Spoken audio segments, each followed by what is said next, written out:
Well, good morning, everybody. Welcome to Sunrise Daily today. I'm Chamberlain. So, good morning from Abuja. I'm Maukbe Ogun Yusuf. It's wonderful to have you with us. Well, this is Lagos, Nigeria's commercial capital. I'm Kayode Okikiodu. Yes, it's a beautiful Thursday morning. Good morning and welcome. I am Bukola Koka. yes, indeed. So it's going to be well, we don't know if it's going to be a challenge as of yet. We know that NLC did issue some notice to the CBN how they plan to picket CBN offices across the country. And that's as a result of the cash situation. Who would have thought that we'll be talking about all of this at this point in time? Well, it turns out, which we'll also focus as we go through some of the dailies here today, the CBN, while lots of people kept on talking about how they can't access this cash, even though they've tried several times, the scarcity of it, both the old and the new ones.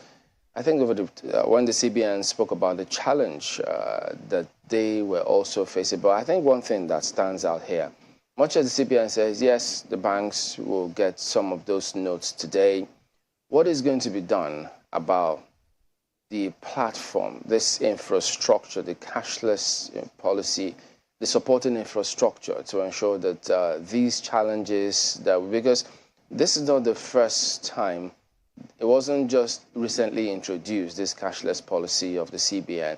It's been there for years. And for the fact that, yeah, even though they said that the banks or the CBN should have notified the banks before they came up with the policy of theirs, but then you also will think, but wait a minute, we thought that there was this plan a long time ago to ensure that when the country goes cashless, that they will provide for all of this. So I'm looking to see what happens, whether or not there will still be a need for the NLC to picket their offices if today or tomorrow the banks get a load of cash from the CBN.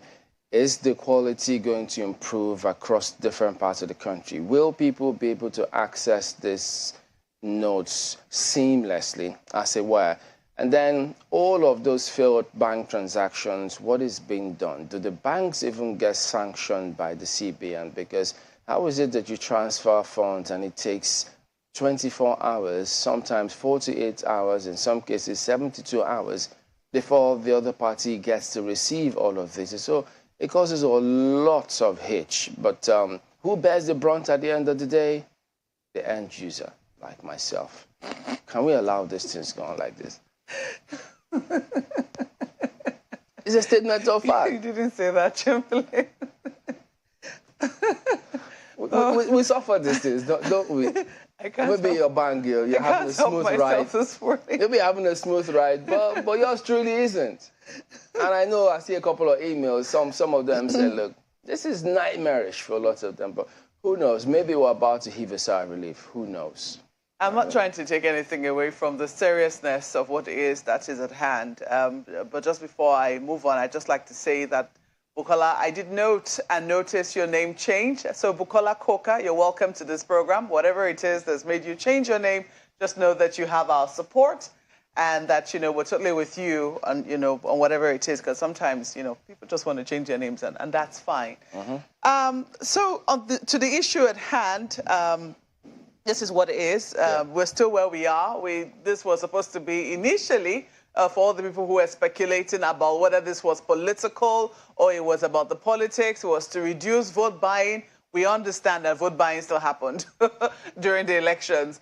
We understand that there were transfers made. We understand that people were arrested. And it will be very interesting to follow up on the arrests that were made. At least 2 of them we're aware of. A lawmaker who was arrested in Rivers State with over $500,000. Wow. That story is still there. We do not know what the follow-up to it is. We also understand that the EFCC arrested somebody in Lagos with over 30 million naira cash in new notes. We saw, even though that person wasn't arrested, that's an example that has been pointed out in videos. That video made around on social media. Examples have been made countless of times on this program that video made the round, that policemen were right behind that person who was a commissioner, we understand, who was distributing cash to people in a line around the polling unit. So these are things that we witnessed in the election. So vote buying, we understand, was still, even though those are the ones that they caught. We don't know the ones that they didn't catch. So we from the ones that they caught, either on camera or the law enforcement agencies caught, we can deduce that this possibly was a little more widespread than what we saw.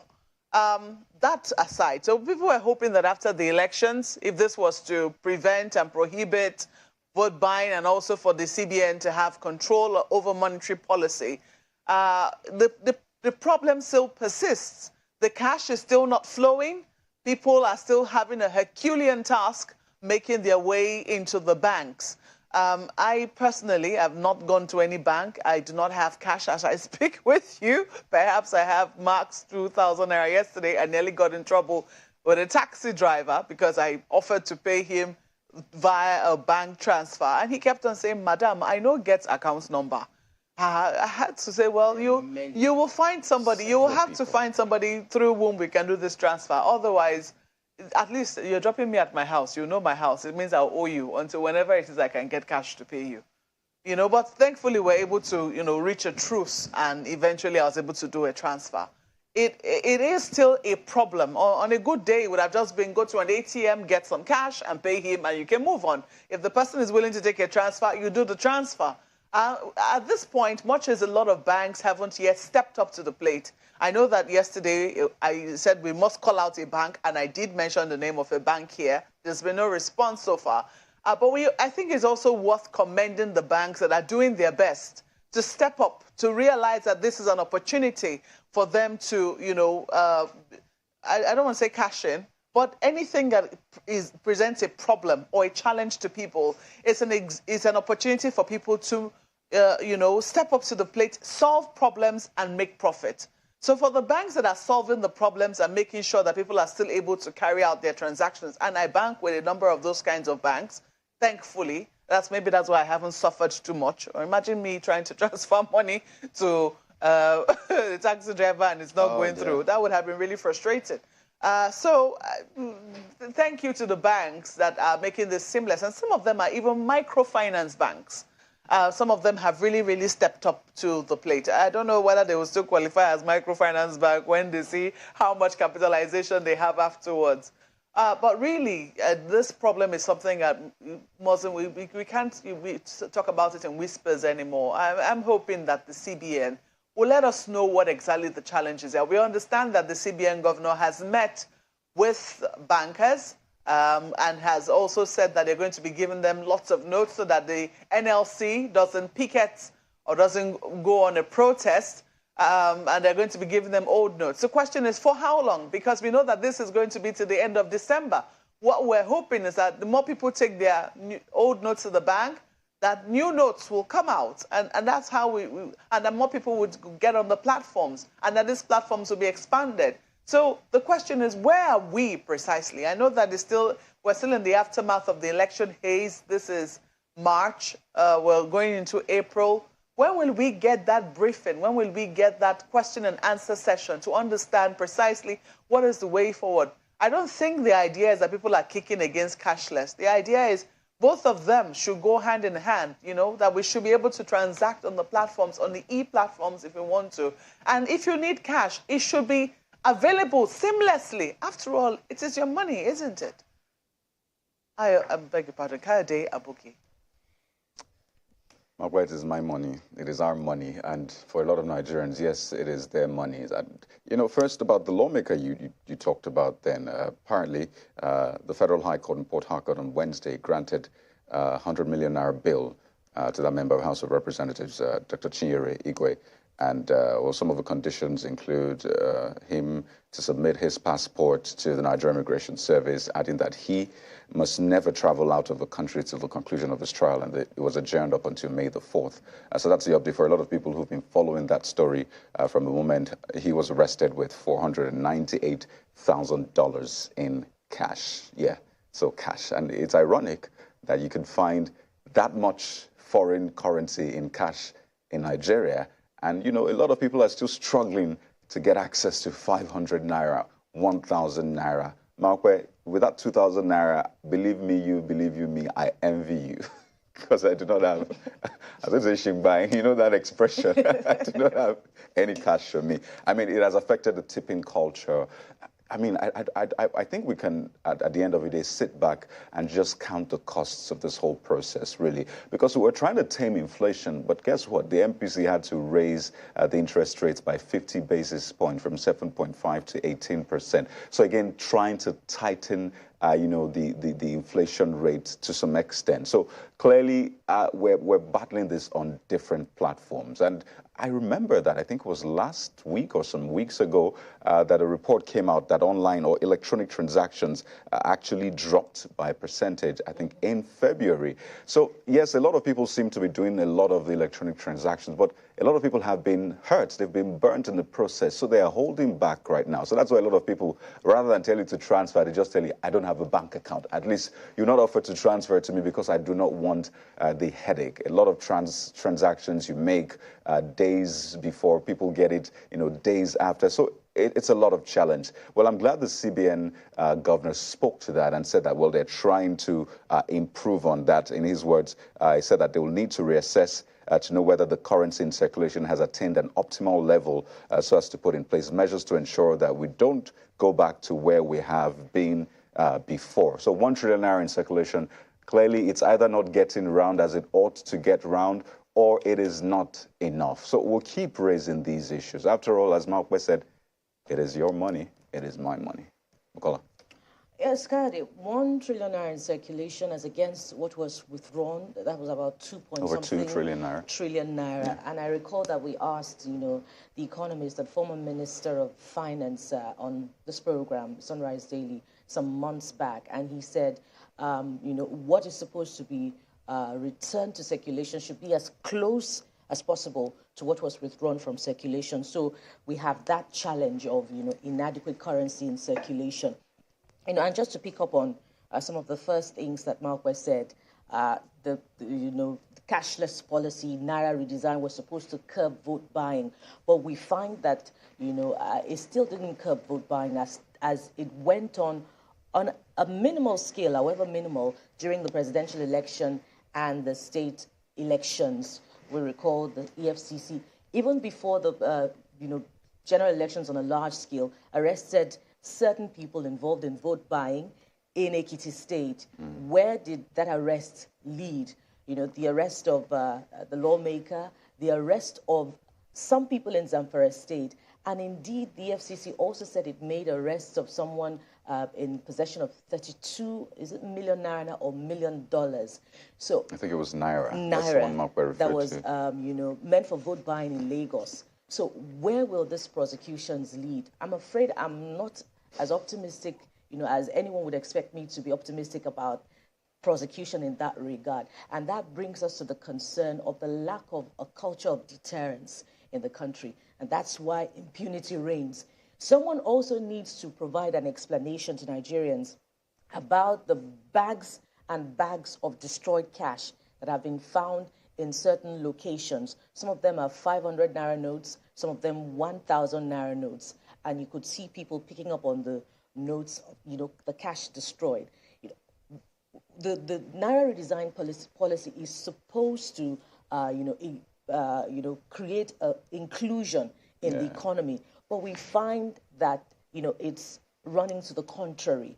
In most places, perhaps, especially in far-flung areas, you find that the people at the lowest rung of the ladder, they're the most affected. And Kayode, I recall in one of our reports, you know, that woman, you know, whenever I remember her, it really breaks my heart what she could be going through. It was a report produced from Abuja. She says she doesn't have a bank account, and when people come to the market, nobody would want to purchase anything from her because she doesn't have a bank account and she can't accept transfers.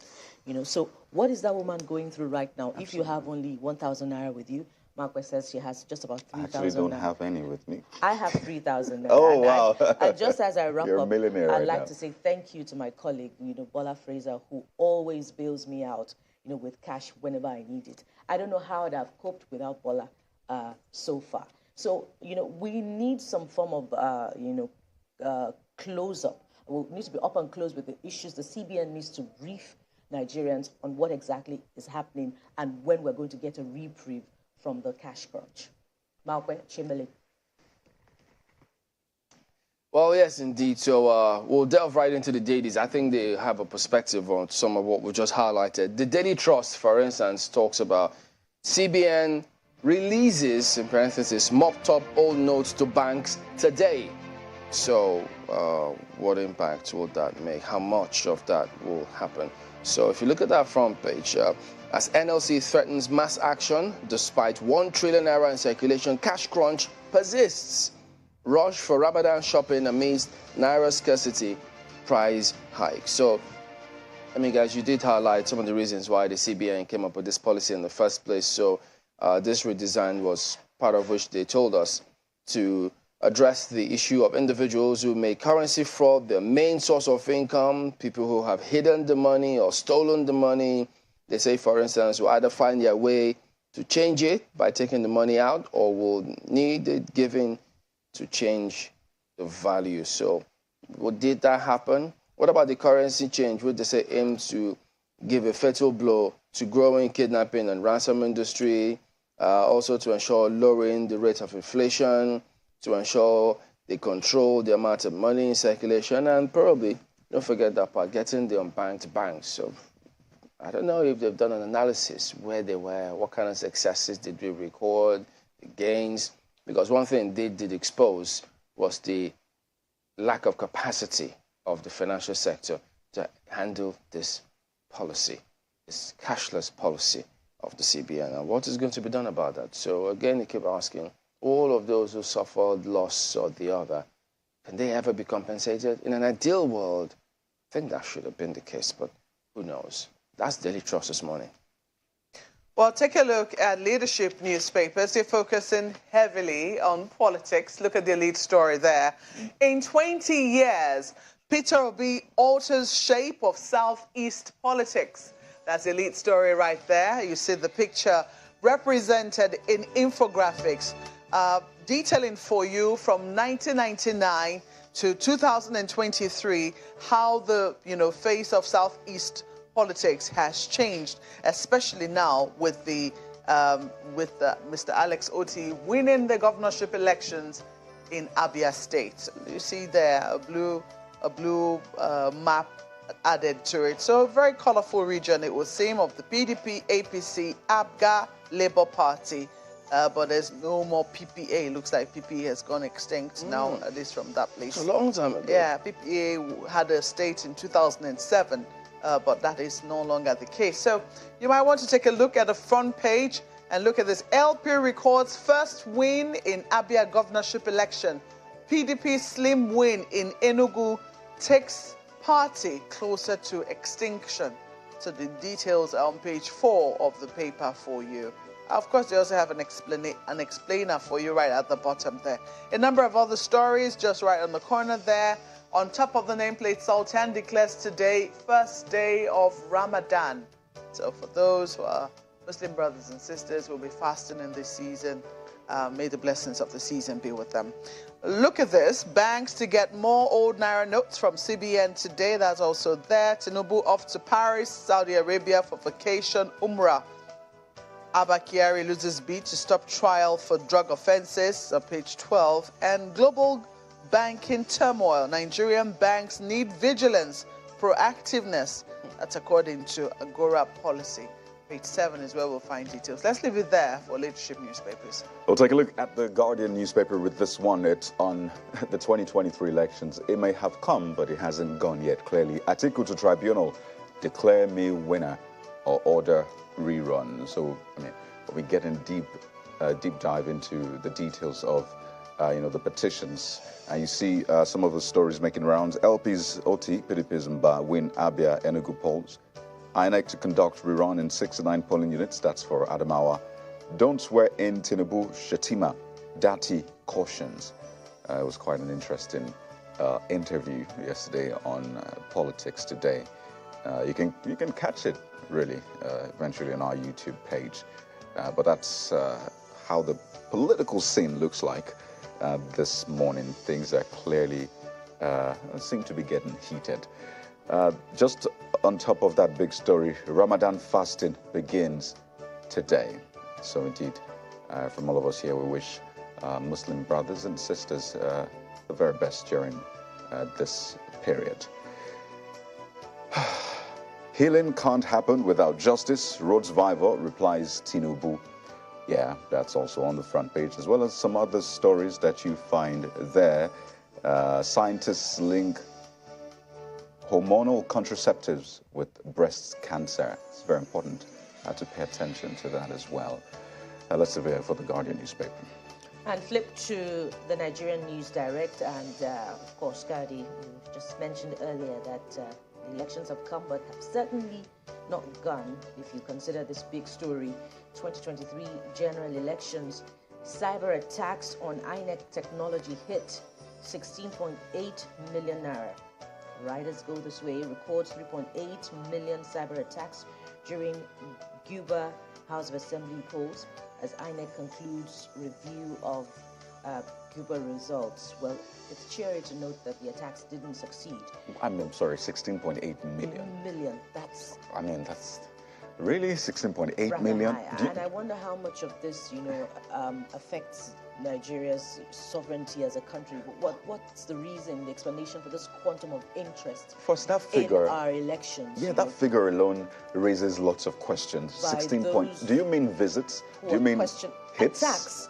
These are not visits. No, not you, actually. I'm just saying that story. Does true. It mean visits? Does it mean hits, like just how much activity? 16.8 million attacks. Attacks. I mean, I can't wrap my head around it. And I think that's been said time and again. By people who are well-meaning. Well, we need to first probe that number, that figure. Really. That figure. Yeah. Okay, to form part of what INEC should be talking to Nigerians about when it gets the time to do so.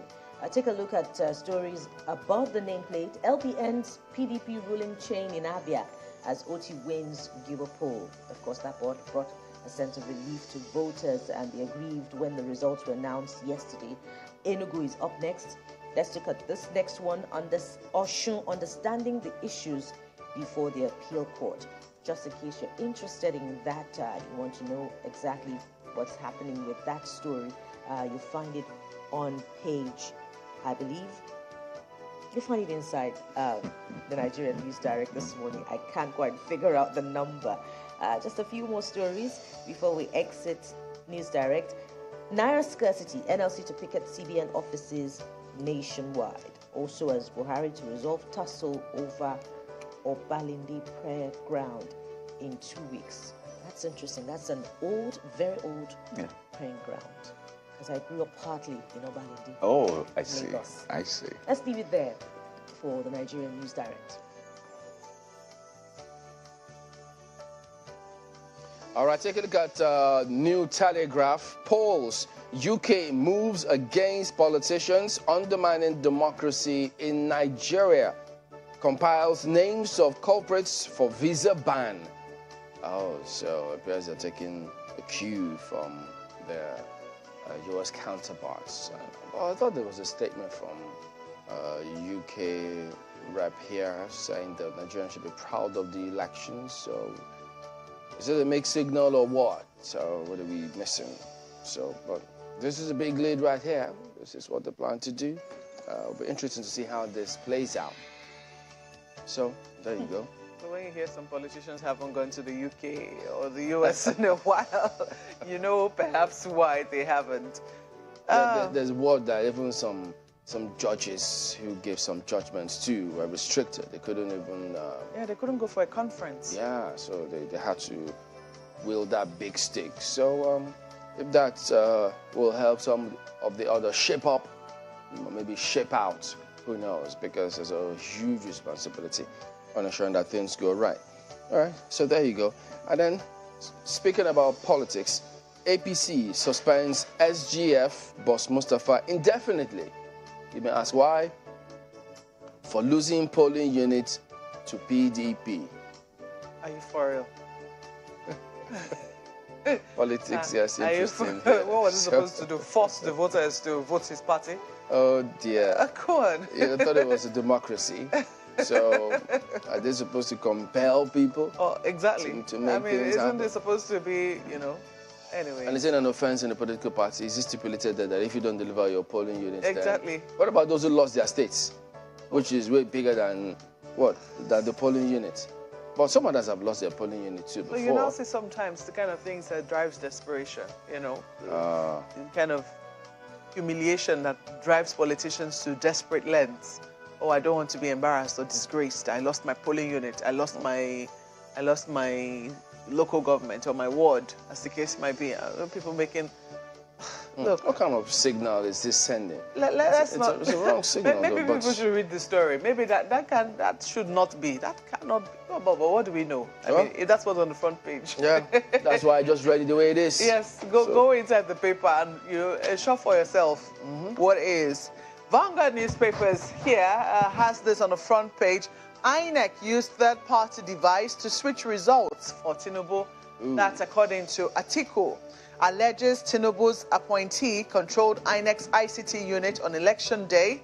Alleges third-party device installed. No server failures as claimed by INEC. Full results not uploaded before declaring winner.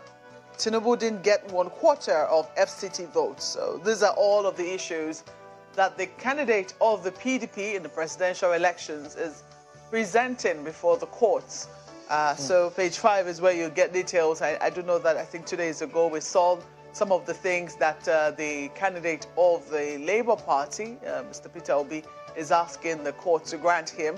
And today, or yesterday, we saw this presentation by the candidate of the People's Democratic Party, also before the court. And some of it is what is captured here for you on the front page of Vanguard newspapers. Read page 5 to get details right there. Looks like the court proceedings will be very dramatic. Indeed, Chamberlain. Sadly, cameras are not allowed in court. You can only talk. You can only speak after.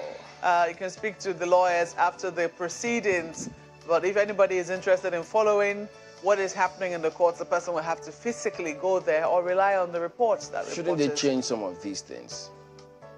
Well, those days. There'll be a reason why that is. I know that even the courts where it's allowed, oftentimes you're not allowed to film the judge. So you can only stay on the issues. They have a number of other stories right there. Guba polls jubilation as OT wins in Abia. Mba emerges in Enugu. It's a page 15 read for you. You have the pictures right there at the bottom. Alex Oti wins in Abia. Look at this. Drug trafficking charge. Court declines to stop Abba Kyari's trial.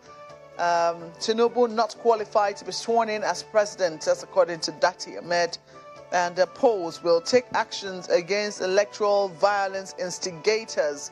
So that story is also right there for you. A very disturbing story, which must not be swept under the carpet, is concerning security. Terrorists kill 51.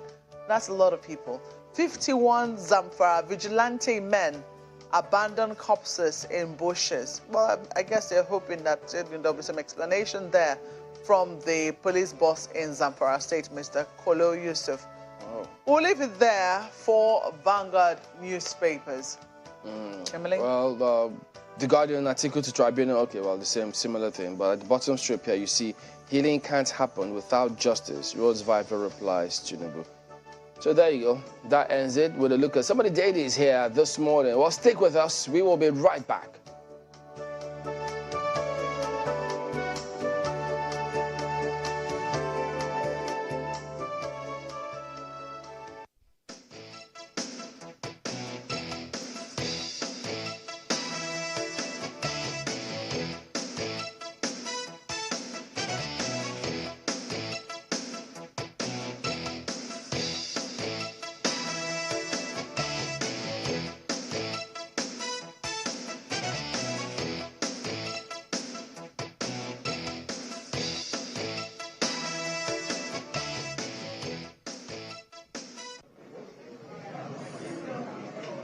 This election was contested.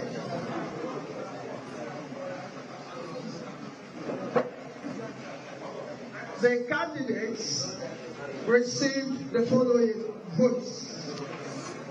Wamba Emeka Michael, Male, Party A, 1,528 valid votes. Ikechi Emenike, male, APC, 24091. Ibe Gregory Ikechukwu Charles, male, Abga, 18119. Oti Alex Chioma M. LP, 175467. Opai Iro, male, NNPP, 2068 valid votes. Ahiwe Okechukwu Ambrose, male, PDP, 88529 valid votes. Onugu Prince Chibunna, male, ZLP, 1011 valid votes. That Oti Alex Chioma of Labour Party, having satisfied the requirements of the law, is hereby declared the winner and is returned elected.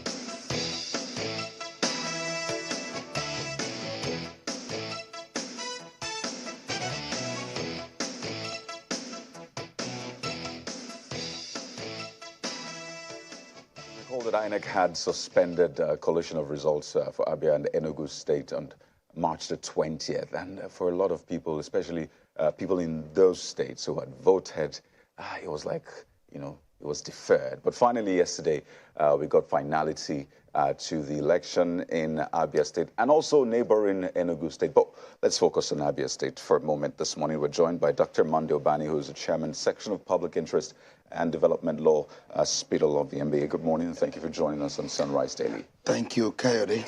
You know, a lot of people watching from afar saw what played out, at least on the pages of, you know, on news. They saw on video, on channels, television, and they were following with keen interest, yes, especially because they wanted to see how the map of Nigeria will change, if anything significantly will change from what we've been seeing in the past. But lots of backstory to this one, especially for Abia State. And I know that you, well, I say you're a stakeholder in Abia State. Can you give us the benefit of a backstory, what exactly played out up until what we saw yesterday, for the benefit of those who don't have, you know, that privilege of inside work? Thank you. To summarize what happened, at the collation center, everything was going on smoothly. With the 16 local government result, there was no issue. And so Alex was leading with a comfortable 95,000 votes or thereabout.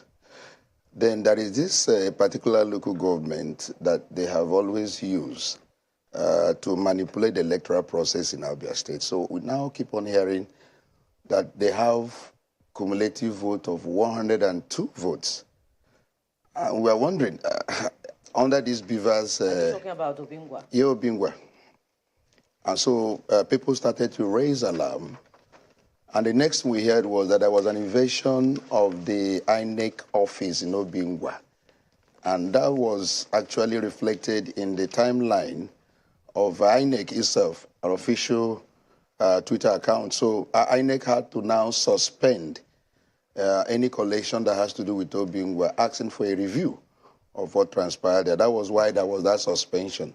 And everyone's blood pressure in Abia, I must tell you, went very up. There was unease in the land.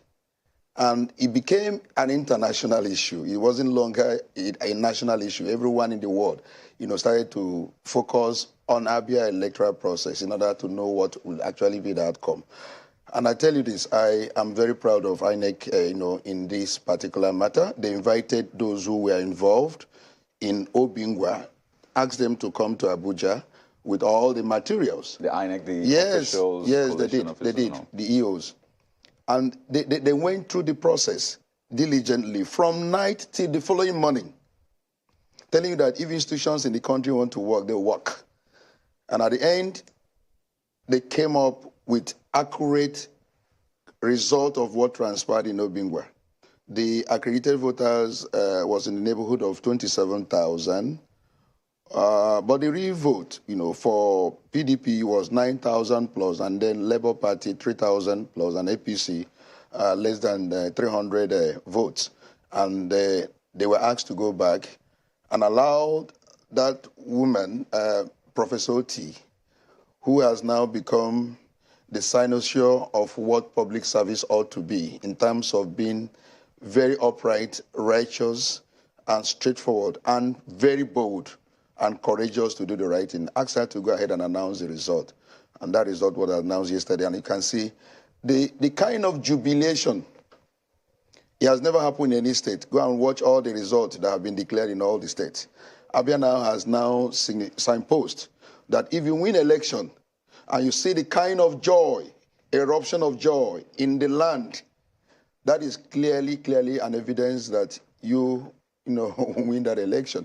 And so it's not an issue of when you win an election and there is sadness all over the country and all over the land, it doesn't mean that there's something wrong with your victory. So Abia represents many things now in terms of, politics, electoral process, and even rejoicing when election is won. We have now told the world that this is how, when a popular candidate emerges, this is the kind of joy that erupts all over all the local government. As at last night, I was still getting information from my village that by 2 a.m. people were still rejoicing in the land, eating and drinking and dancing and shooting all manner of things, honestly. Well, let's hope that their celebration continues well into the administration of the governor-elect. Beautiful.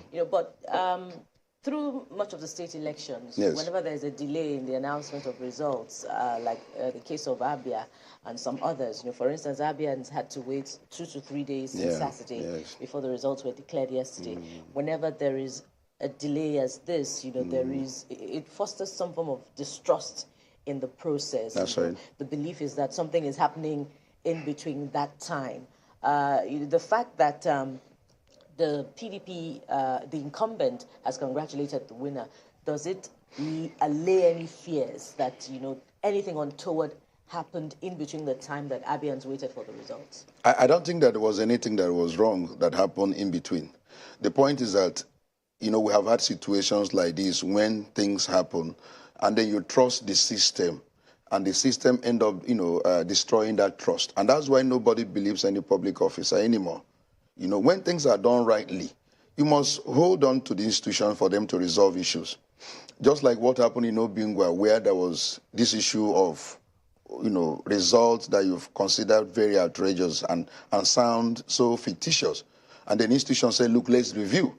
Ordinarily, you should be able to place trust on that institution to carry out what you call diligent review and then come out with something that appears to be credible. But over time, we have had situations like this. And then when they come out with the outcome, the result sometimes can be very disappointing. So there has been this issue of lack of trust upon our institutions.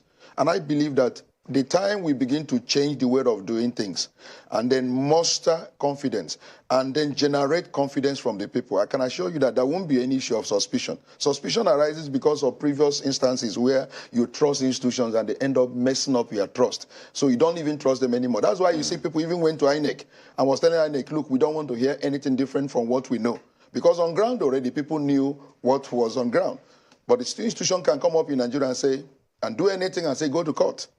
And you go to court, and the court system will not even help you in the matter. So that's why this is lack of trust. But let's begin now to build a new country where people will have to place their trust on our institutions. It's very key, very important. I find it, some might say that, well, the celebration in Abia doesn't beat theirs. I mean, Yes. some will say in Kano they saw the kind of celebration when NNPP won. I know it's not a competition of celebrations, but it's a period. People just want to celebrate depending on how the results went. But two things quickly stick out. First, a lot of people will hear Professor Oti and they'll think, oh wait a minute, the candidate that won is Alex Oti. Okay. The person who announced the result is Professor Oti. You have some background, just to be clear there on that. Yeah, they are not in any way related. Professor Oti is a vice chancellor of a university in, I think, in Abia State there. She's from Afibo, or from the north. That's an Ebonyi.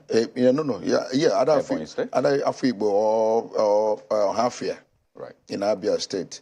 Oti is from Ada from Mungwa, or sometimes they say it's from Arochukwu, but whatever it is, they are not in any way related. And the woman has made that very clear. And Dr. Alex Oti also has made that very clear. They are not in any way related. There are many persons bearing Obani. There are also people who bear, we have one Amarachi Obani in here.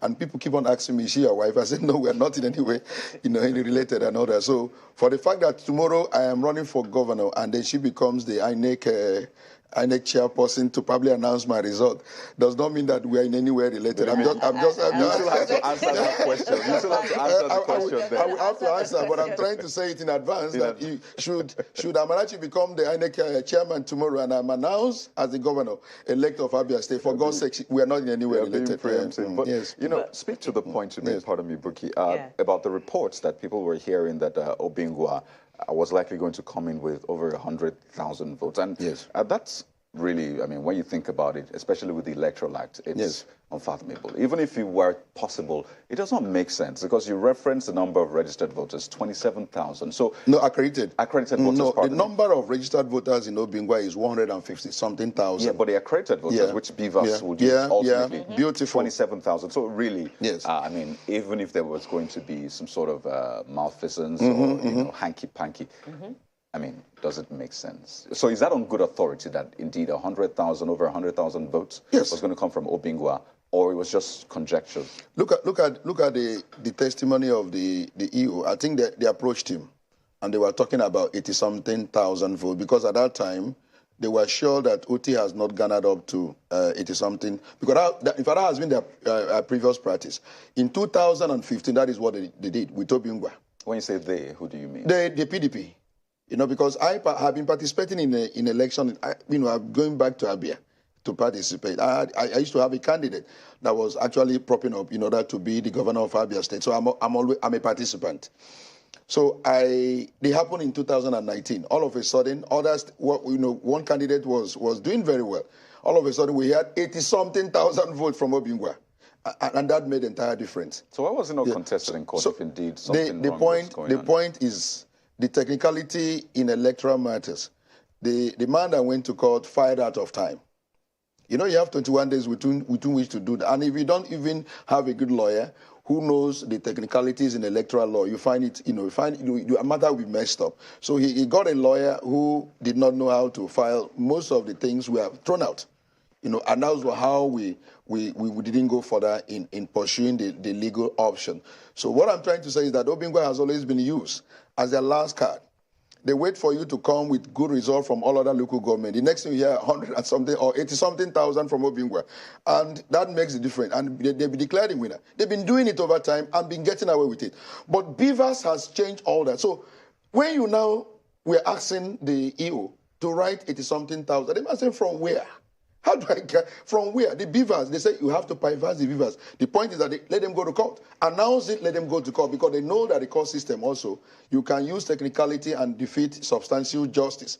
And that's why we are talking about judiciary in this particular time that people are filing this action, that the judiciary must be very serious in trying to really do justice. That is when people will begin to fear doing the wrong thing. The moment our judiciary is living up to expectation, doing the right thing, dispensing justice without fear, without favor, equitably, Nigeria will be a country that all of us be proud of. Nobody will go and take your land. Knowing fully whether you go to court without any proof, the man will be asked to go to jail.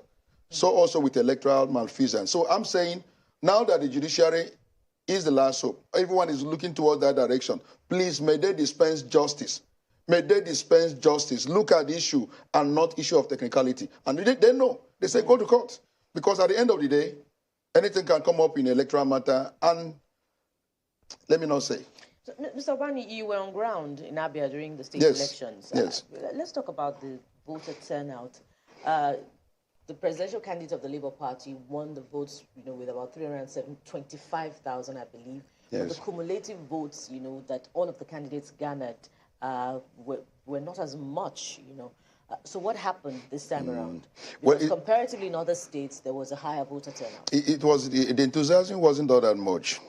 And then there were issues also in most of the polling units. When they know you are doing well in this polling unit, they will cause confusion, ballot snatching. And then the next thing that will happen is that particular polling unit result will be cancelled. I saw it happen, in many places in Abia. I was there. And so that's another thing we have to actually guard against.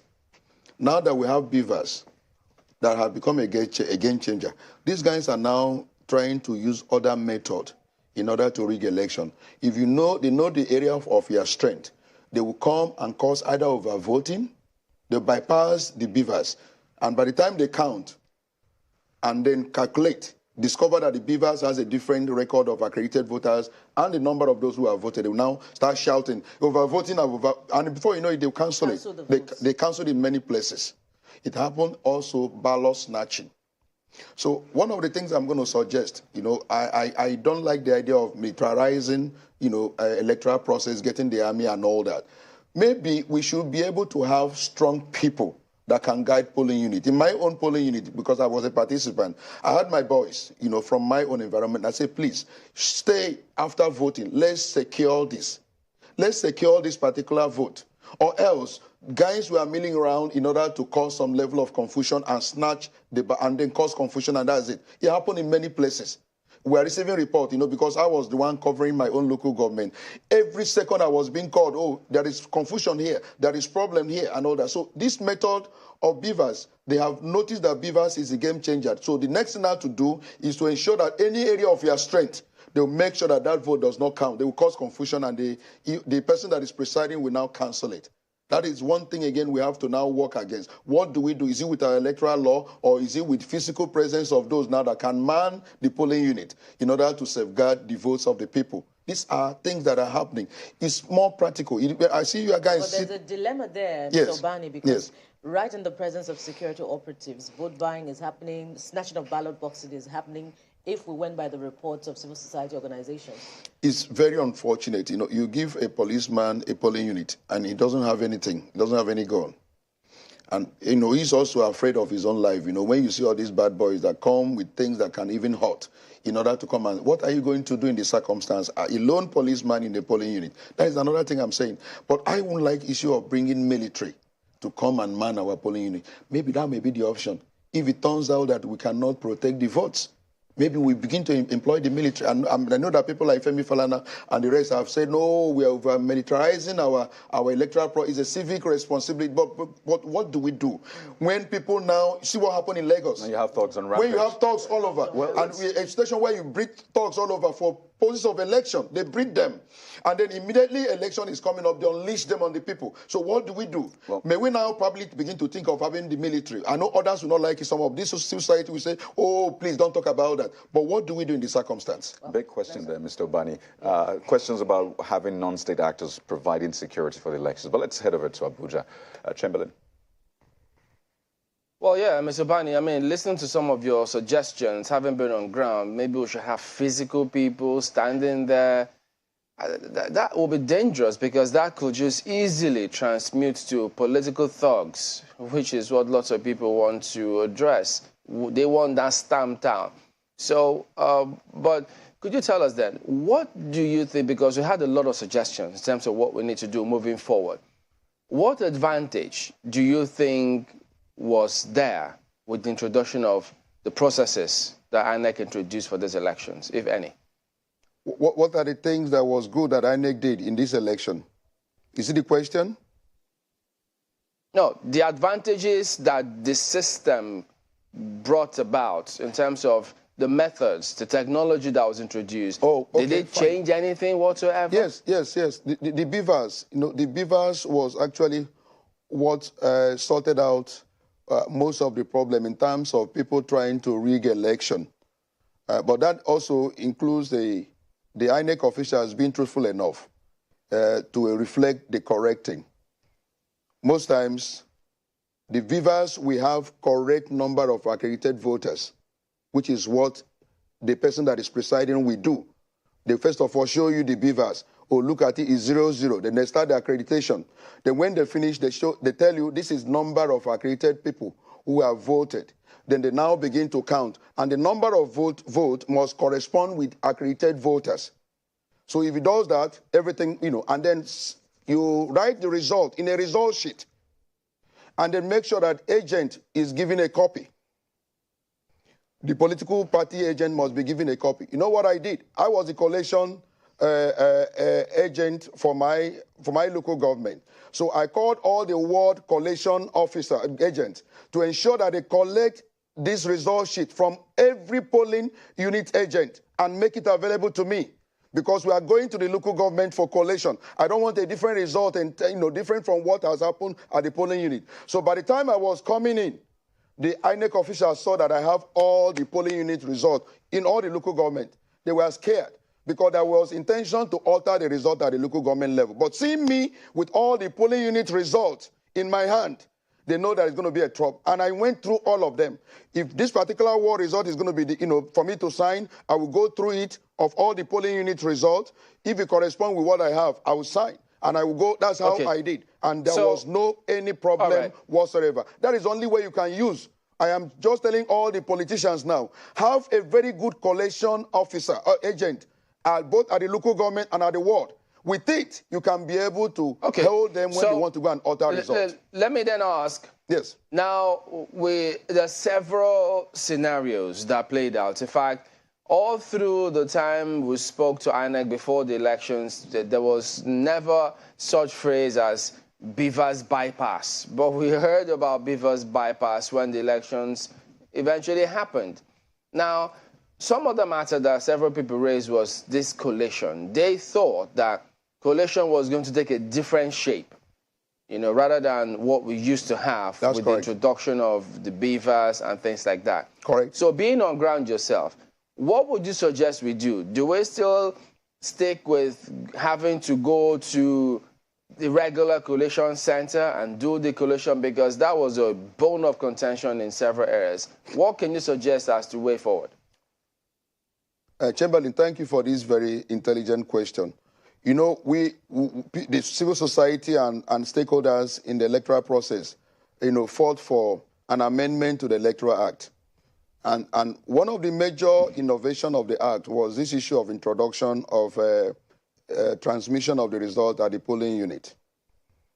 Because the purpose is to reduce the level of human interference in the process. We know what happens by the time you finish at the polling unit. Before you get to the collection center, they will alter all the results. But when INEC that promised transmission did not follow even their own internal guideline as enunciated in the presidential election, it gave room for people to now still think that, we are back to 2010 Electoral Act. We can use manual method and alter the result, bypassing the beavers. That was their thinking in this particular governorship election. Because of the fact that INEC messed up a bit in the presidential election, they did not transmit as promised. They now saw an opening. What happened? They saw an opening as, we can still alter results at the collation center. That is why you see the desperation. They were all caught unawares in the general election. That's why they saw some level of sanity in the result, especially with the Senate and that of House of Reps. But the presidential, there was no transmission. So these people saw, we can alter results still. So the normal thing is that after election has been concluded in a polling unit and result, sorted out, counted and announced, the next thing is written down and then transmitted immediately. So you don't even need to begin to struggle and follow, because if you go and alter it at the collation center, for God's sake, the result has already been transmitted. It's already in the system, so you can't alter anything. But this issue of, I didn't come with the right password, or there is no network, And most times they do it purposely. They tell you there is no network. They are doing it so that they can go and alter the result at the collection center. So it's like we are back to 2010 or 2003 electoral. So it is important we begin to emphasize the issue that technology has come in. Let us employ technology. Whenever you finish the electoral process at the polling unit, transmit immediately. So if anyone wants to go and alter at the collection center, you know it's already in the system. You can't alter anything. And then have your own copy. Have your copy of the result so that they can alter nothing. If they alter anything, you have a copy of it that has already been transmitted, to the system at the back end or IREV. So that is what I want to suggest. Let INEC live up to the billing. We spent 400 billion in this electoral process. But what we get in terms of output from INEC was not what we expected because of this issue of transmission. If INEC can improve on this issue of transmitting results at the polling unit, we won't have issue of people going to go and alter any result at anywhere, at any point, at the collection center. So we are back to the same system of trying to follow INEC to collection center. That was what happened in this election, which shouldn't have happened if INEC had stick to their guideline.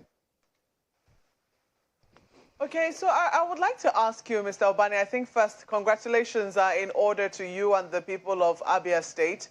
I'd like to find out from you whether electronic voting is something that you would support. Do you think that that would make a difference? Some people are saying that, the fact that we still have a physical side of things, people are still voting, using ballot papers, results are still being written on physical result sheets and then taken, the picture of that result sheet is what is now taken and transmitted. That's what is now giving people the, the temerity to try and alter results on physical sheets of papers. Do you think that electronic voting will help in any way? Yes, Mark, but that's also another intelligent question. What we have started to do is deployment of technology in our electoral process, and we started with this issue of beavers now, and then transmission. We have seen that with beavers is a game changer. We must now begin to probably start maybe with a local government election with issue of electronic voting. Let's see how it goes. Because it is something that is worth exploring. We don't need any physical paper anymore. You come, you vote for your candidate, it goes. So first, somebody will not hack the system. Provided somebody will not hack the system, we have to probably have an, technologist, those who are good in technology and computer. Make the system to be free from being hacked so that we can now start gradually with electronic voting. It will be also a game changer if we begin to look towards that direction of having electronic voting, no paper involvement. The less interference of the human factor in the electoral process, we guarantee the credibility. I'm saying it here because in MBA, we have exploited it, and we have seen it work where we do electronic voting. We go into the internet and vote, and then the results are being announced. In fact, sometimes you watch results, as it's, dropping and all that. We can also start it with national, But I said the way to start is maybe local government election first, with the level of education and technology and all that. Let's start with local government, then state, and then finally to the federal. But it's something that is worth exploring. Less involvement of human factor in our electoral process, we solve our problem. Let me just tell you what I noticed. Because of human factor in our electoral process, I discovered that it can be compromised. The INEC officials will ask you, "Okay, what did you come for us? What did your political party provide for us?" It's not necessary for you to ask me that. The policeman that is also guiding will say, "What did you guys bring for us?" And I begin to wonder, why are you asking me to give you something? Because we are there to be very impartial. If I give you something, would I induce you? So I have discovered that it is human factor that messes up even when we have the best of laws. Our electoral law is perfect, but the human beings, is the problem. I saw a lady who is an INEC official being slapped at my collection center. Why? Because she collected money and she promised to alter the result for them, and she failed to do it. And she was given a hot slap, and I saw it in my collection center. So they still believe they can still maneuver this system. It's a human factor. So the less involvement of human factor in our electoral process, we guarantee credibility. So going through your suggestion, let's start gradually with electronic voting at the local government level, state level, see the perfection we can be able to attain, then finally we can bring it up. It's something that is worth exploring, because the less involvement of human factor, the more credible the electoral process in Nigeria will be. And I think that's a great way to land, really. I mean, seeing what happened in Abia State and the Southeast generally, Abia particularly under the PDP for 2 decades at the least. And can I say something about, agenda for Dr. Alex Oti? Yeah, just quickly. He's a very great man, first-class economics graduate, and then has taken the Access Bank, former Diamond Bank, to a level. I believe that he has a plan in order to transform Abia. Transformative agenda is one to go. And then he has the best brain around him in order to turn Abia politics, Abia economy round. And I believe so much in him. And then let's do an integrative factor between all other governors in the southeastern region. With Alex now leading the role, everyone will want to, follow suit in making sure that we succeed as a region. Now, how do you mean leading the role? Yes, there's Governor Soludo of Anambra State. Soludo is also, yes, are you following me? Then I don't know who is emerging, who has emerged in Ebonyi State and in Enugu. This beautiful, all these people need to come together in order to run an integrative economy that will make the East the best region. Because when Okpara was remember the premier, he had the fastest growing economy in the southeastern region with only palm produce proceed. We can do it again in the southeast. So having this brain. Are you optimistic, Mr. Bani, that party difference will not be No, party difference should not.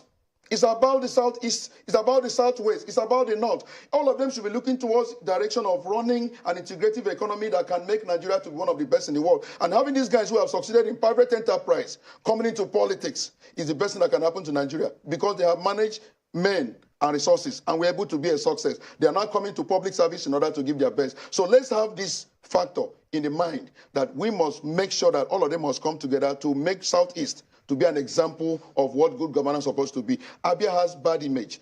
This man is going to clear that image by the grace of God and make Abia to be a sign-show in everything, both in governance, both in politics, both in arts and culture. And I'm looking forward to having the best governor being Alex Oti in future in this country. Not forgetting that we have Senator Hope Uzodimma of Imo okay, State. Fine, from Imo. By the way, the Southeast right now, as it stands, is the most diverse in terms of politics. 2 APC, 1 PDP, 1 ABGA, and now 1 Labour Party. But they're going to come together. They have to come together. Which is what we wait to see in the coming days. But we'd like to thank you so much, Dr. Monday Obani. You're a non-partisan politician now, or professional politician? Professional politician. That's true. That's true. Thank you very much. Non-partisan politician. I mean, this is Dr. Obani. We'd like to thank you so much for your time on the program this morning. Well, let's go on a quick break now. When we return, we'll have more for you. We're still expecting results from 2 states, and we'll be focusing on just one of them in just a moment. Stay with us.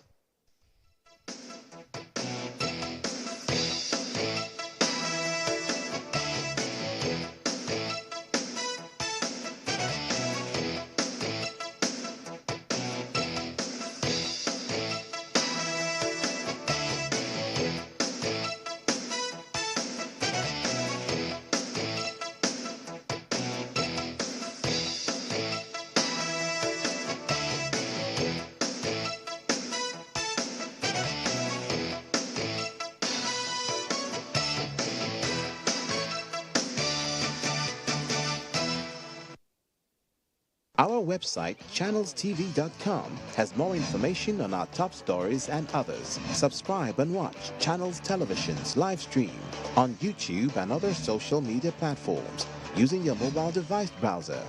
Or download the Channels TV app for Android and iOS devices from their respective stores. You can also watch us via your smart TV platforms on Apple TV, Android TV, Fire TV, and Roku. Channels Television, ubiquitous.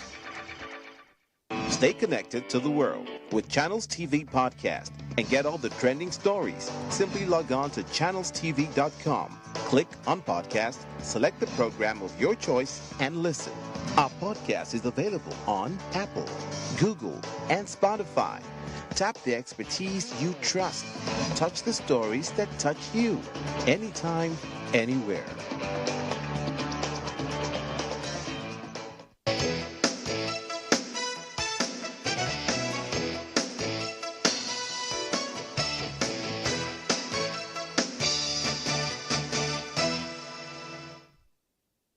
Just before we dash down to one of those states, let's talk about the electoral process some more, and also pay attention to some of those transactions, the online transactions, and some of the challenges we have faced.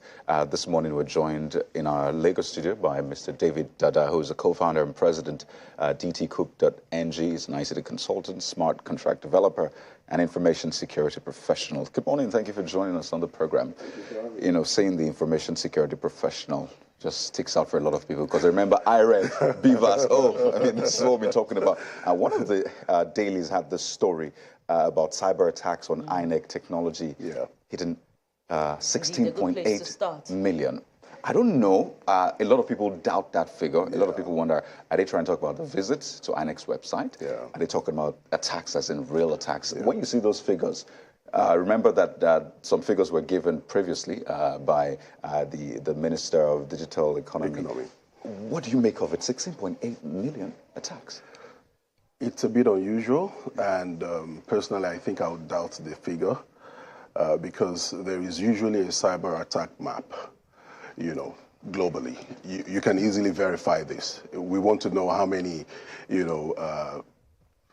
visit was made, or what kind of tool were used to attack. All these things are digitized, and there are footprints, so we can easily trace, to know if such really happened. So if the minister is saying that, is probably privy to certain information that we are not privy to, but from the outside is almost unbelievable. So then what figure would be realistic?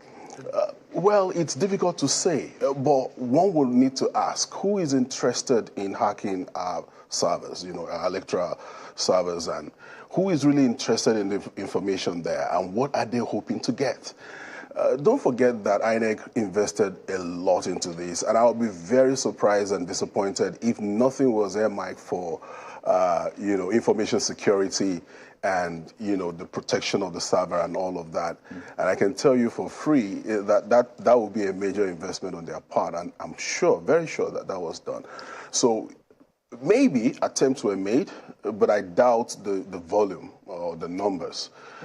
Definitely attacks must have been, Speaking of who's interested, one of our resource persons earlier on sort of tied this interest to, the international community paying influencers, for propaganda purposes and to cast aspersions on Nigeria's electoral process. How much of this is reliable information?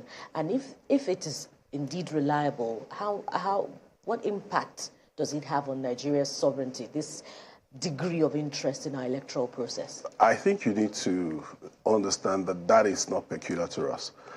And if that is the case, then our servers will not be where they will be, trying to go to. They will stay on the social media where the electorate congregates.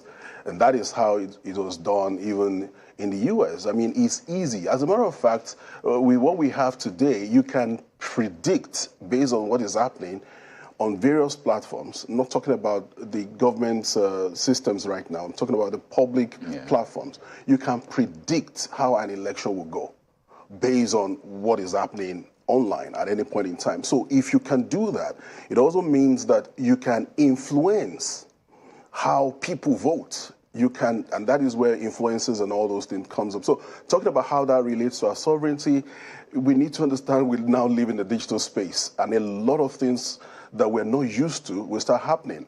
And so going forward, we need to start considering all of this in our electoral process. How does the social media influences, the voting pattern in various geographical locations? So the way it will influence in the north will be probably slightly different from the way it will influence in the south.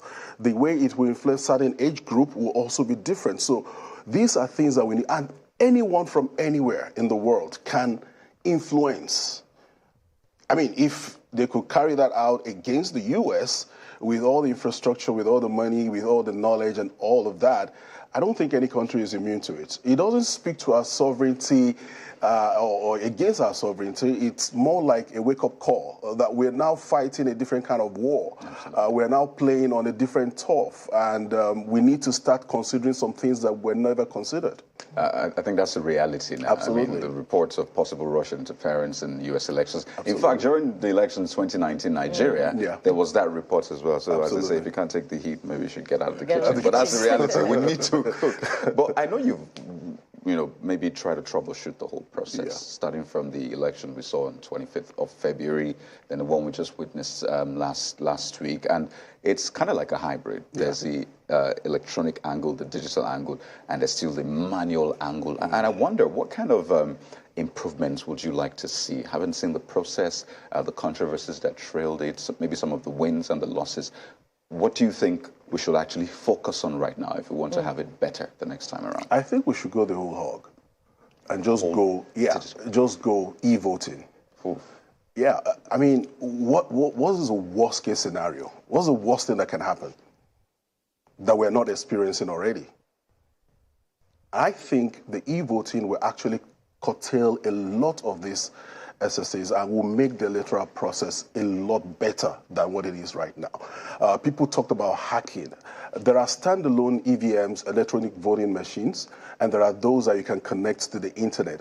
When you even talk about the internet, people think, so for instance, the US government is right there on the internet running their business. This internet started as a private network, remember. What we call the internet today was just a network used within maybe the military, then some other, before it started gaining popularity, and then it became a worldwide thing. Who says the INEC cannot create its own network to run e-voting, such that there are less interference from the rest of the world? We can have our own system, well secured, just for this purpose. People can register online to get the ability to vote. People can actually vote right from their houses. You can't have ballot boxes that anybody wants to snatch. And right there, in the proper use of the word, real time, you get your election results as they're made. Real time, not the real time that we're experiencing now. But that also comes with real time. No, this is not real time. But that also comes with a lot of distrust, especially from the electorate, because it doesn't eliminate, the human element 100% as well. And people refer to the NBA experience, where they carried out the e-voting, but it also had its own challenges. So I wonder what you think about within the cybersecurity value chain, your weakest link is the human element, those who are handling the system. All right? We can say for free now that within the last 1 month, during these elections, there are tech people that are a lot richer now. There are bankers that cashed out. There are police security agents that are a lot richer. There are INEC officials who probably couldn't afford their kids' school fees, who will be shipping them out of the country now to go to school because they've benefited immensely from the system. Wrongly, all right? Fraudulently. So, I mean, when it comes to executing cybersecurity or anything that has to do with tech, that human element is usually the weakest link. And people can exploit that, to their own benefit and to the detriment of the system. Until we're able to provide social security safety nets for people, that will continue to be a big issue in our process. And it is even a big issue right now, right, with or without the technology. So like I said earlier on, what is the worst that can happen that is not already happening? All we need to do is ensure that the system works and is well protected and make sure that the culprits are punished, all right? So that will serve as a deterrent to anyone who is trying to do something untoward within the system. So you can't completely eliminate that human angle, which is the weakest link within the cybersecurity system, but you can improve on it, and definitely it will improve on the system as we have it right now. While we wait for e-voting, as you watch this process, the presidential and the state elections, what do you identify to be the weakest link in the transmission of results? Let's look at the entire, Chain. you know, with the introduction of these electronic systems and all of that, there are 3 areas where they introduced technology for this year's election. You have the registration, that was the first point. Then you have the beavers, and then you have the transmission of the election results. For me, the registration and the transmission didn't really meet up to expectation. Those were, you know, flawed completely. The beavers worked creditably well, all right? And so if we're looking at areas of improvement, we should be looking at the registration and the transmission. Now, for the transmission, for the life of me, I don't really understand what they were trying to achieve by snapping no form of verification before uploading, and then that is taken as, you know, the result. Who verifies what is being posted? Because we saw pictures of people. Absolutely. I mean, someone just snapped herself and posted this as a result for a polling unit, and it went online, and that was taken as a result. So what are the validation processes before uploading? I'm not too sure they thought about that.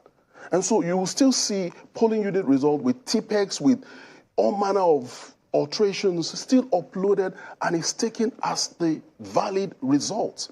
Those aren't valid in any way. So who validates those things? Those are the errors that they need. If we have to maintain what we have right now, then they need to look seriously into the validation of the result that is uploaded. But I don't really know, like I said, for the life of me, what they are really trying to achieve when someone could come to the polling unit as a polling officer and tell you we're not going to transmit these results.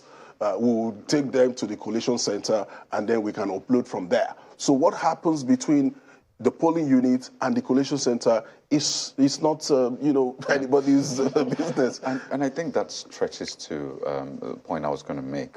If we're going to go the whole hog, the whole digital hog, don't you think it will then monopolize control over the system such that it's only maybe a few set of people, either techies or people who understand the system that now have control of it? I mean, you talk about DNS, you talk about DMZs, and I'm like, hey, what are you guys talking about? And with the old process we had, everybody would stay there while they count the results. So, I mean, you have the voters, you have the agents, you have literally everybody seeing how they count it. They follow the results to the wards, they collate it, everybody sees it, they follow it to the local government. Yes, it is tedious, but at least everybody is a part of it, and it's democracy. So don't you see that danger? Because when you start talking about demilitarized zones and having a separate network, you've lost 95% of the population. So tech doesn't work that way. Okay. Tech doesn't give power to just a few set of people. Tech actually is the best form of democracy you can have. But not everybody can go to the back end. I mean, things can be changed at the back end. So no, everybody doesn't have access to the back end. It depends on what kind of technology is being deployed. And for a serious event like, you know, an election of a country, then you need to start looking into technology that gives power to everybody that is involved. And there are different platforms you can use for that makes whatever is done immutable. You can't change it. You can't edit it. The moment you put it there, nothing can remove anything from it. Nothing can change it. There's always that caveat with tech. Yeah. That, well, is 99%. Even systems, they say, well, it's not hackable, but, you know, there's that little chance of it like being every hackable. other thing because in someone life. created it, actually. Like every other thing in life. There is absolutely nothing in life that is absolute. Okay? So you need to look at it from that perspective. But there are technologies that will give everyone involved the control and the ability to see, again, the word real time, what goes on. I guess that's the reassurance that people need. If you insist that, you know, tech is more democratic, even than what we have now, how democratic, how much power would it put in the hands of the electorate? So look at it this way. Right now, we have technology deployed in almost every facet of our life. Look at JAMB registration, for instance. Look at your financial transactions, for instance. You are involved, except where you compromise the system by giving away information that you shouldn't, or someone on the other side compromises the system by also giving away information that they shouldn't. But the beauty of it is that you leave a digital trail in all of this that is traceable to the end point. So people can know what happened at any point in time. Again, giving validation to the democratic nature of technology. So if we really mean business when it comes to getting it right with our electoral process, I don't think, in my own opinion, there is any other way to go other than to go the old hog, deploying technology from registration to the result collation. I mean, I have to bring in this point right now. So we try to go the whole hog, or we're going the whole hog with financial transactions. Yes. And you know, these things are actually like two sides of a coin because they rely on technology. And from what we've seen, with the whole reliance, everybody literally trying to do a transfer, trying to use a POS, we've seen lots of heartbreaks, literally. In fact, some have seen even monies taken from their accounts. I don't know, maybe as a result of their details being exposed, or someone at the back end doing some funny things. So from the experience we've had with this whole transition to cashless economy, are we really ready for the full hog? And I'd like you to speak both on the side of what we've seen in the cashless transaction period and the election. Are we really ready for that? If there is anything we've done right in the last 20 to 23 years, we've done almost everything right with our fintech space. As of 2022, 80% of digital banking activities happened between Nigeria and South Africa, in the whole of Africa. 80% of the digital banking transaction in Africa happened between Nigeria and South Africa. And for the past 6-7 years, year on year, we've been improving on the infrastructure and financial technology, you know, in Nigeria. In the whole world, I think we're top 6, one of the top 6 countries when it comes to financial technology and everything in between that space. So we've done very well. From the very first time the ATM was installed in 1989 in Nigeria, that was the first time we did anything in electronic banking, till today that we now have full digital banks, it's been a lot of massive improvement. And again, the COVID-19 pandemic pushed everybody to that space to have their transaction done there. But taking, you know, the entire banking operations from what we used to know off to the digital space, I think it's something that no country will be fully prepared for. And Nigeria trying to, you know, blaze a trail in that regard, I'm not too surprised at what we're seeing, because there's a lot of pressure that will be put on all our infrastructure within that value chain. You won't expect things to run smoothly at the beginning. So it's rough, it's tough right now. Everybody's feeling the pinch. I did a transaction yesterday. It's supposed to be real time, but it didn't happen. I didn't get my money until about 24 hours later. That's disrespectful for someone like you. Doesn't the technology know who you are? I'm surprised. And I mean, I did the transfer. I was expecting it in 2-3 minutes, and I was under pressure for almost 24 hours because I didn't even know where the money was hanging until I started tracing it, which speaks to the point that me, from my end, I can actually see what happened and be able to determine what to do. And when I saw, okay, the money left here, it didn't get here, so it must be here. All right, so what do I do from this point to ensure that it gets to destination? And then I was able to maybe call the customer care, and they confirmed what I've seen. And it's okay, don't worry, in another 24 hours latest, it will happen. And about 3-4 hours after that call, I got the alert. So you see, it's easier to deal with that than me having to go to the banking hall, then bring out my passbook and start saying, okay, where did this one go? Where did that one? Okay, go to so-so branch. I could sit in the comfort of my room and do all of that, as against going to the banking hall. So yes, there are issues with, you know, switching over from manual banking to digital banking, but I tell you, it's just a teething problem. It will go away, and we'll be better off for it. We need to dig deeper into this, really, because this is at the heart of what a lot of Nigerians are facing. But we're due for a break. Our colleagues in Abuja also have questions for you, but that's in a moment. Stay with us, everyone. This is something you do not want to miss. We'll be back in a moment.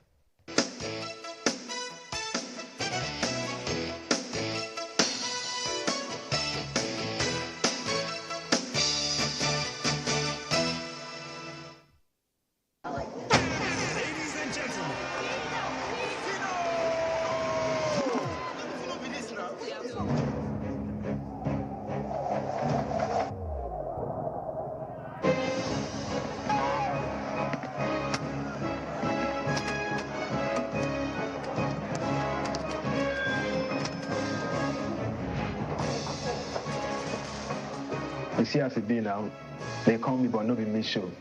That's how some business owners will have a different name on their business account from the actual business name. Listen, don't let your customers be suspicious of your business. Sign up a business account with Money Points and get an account in your business name in minutes.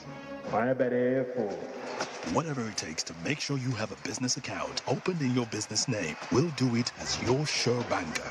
Open a bank account in your business name with Money Point.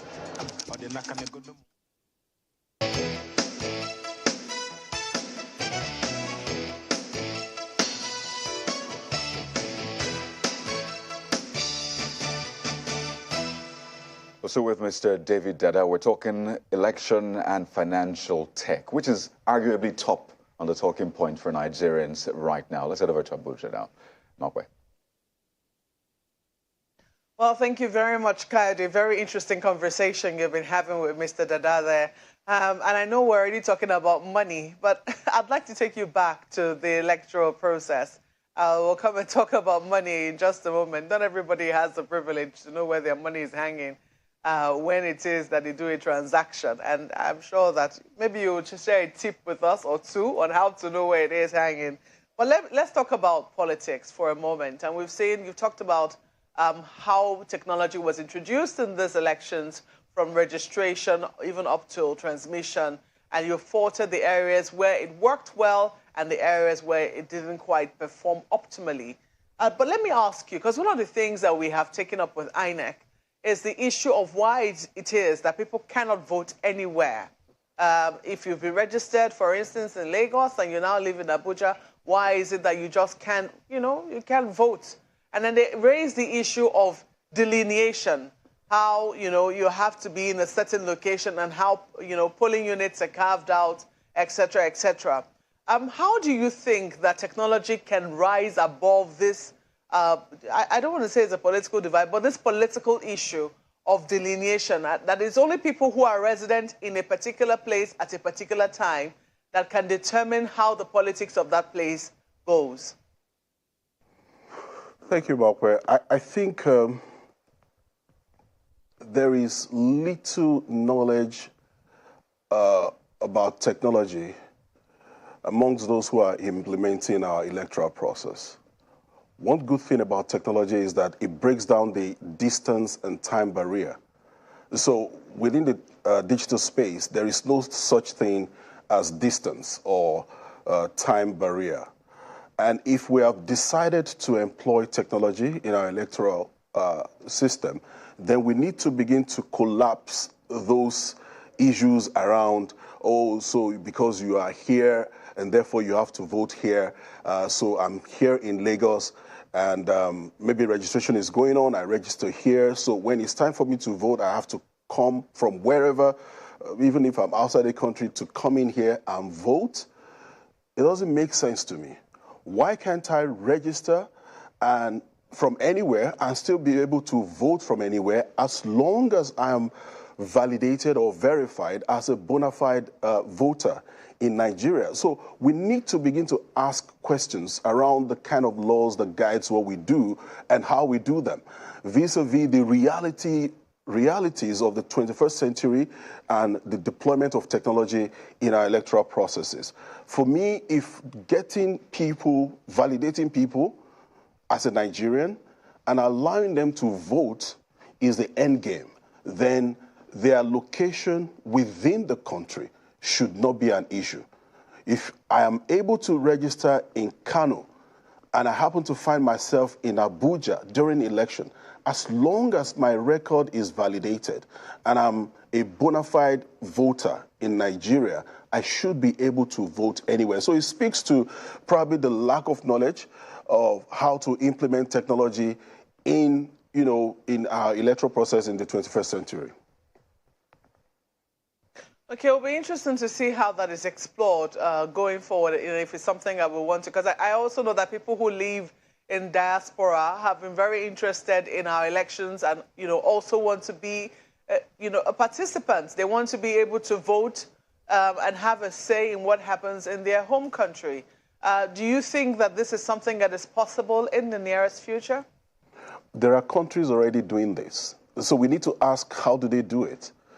How are they able to implement this? There are countries bigger than Nigeria, with more complicated, geography, with more complicated numbers of people, population, and all of that diversity.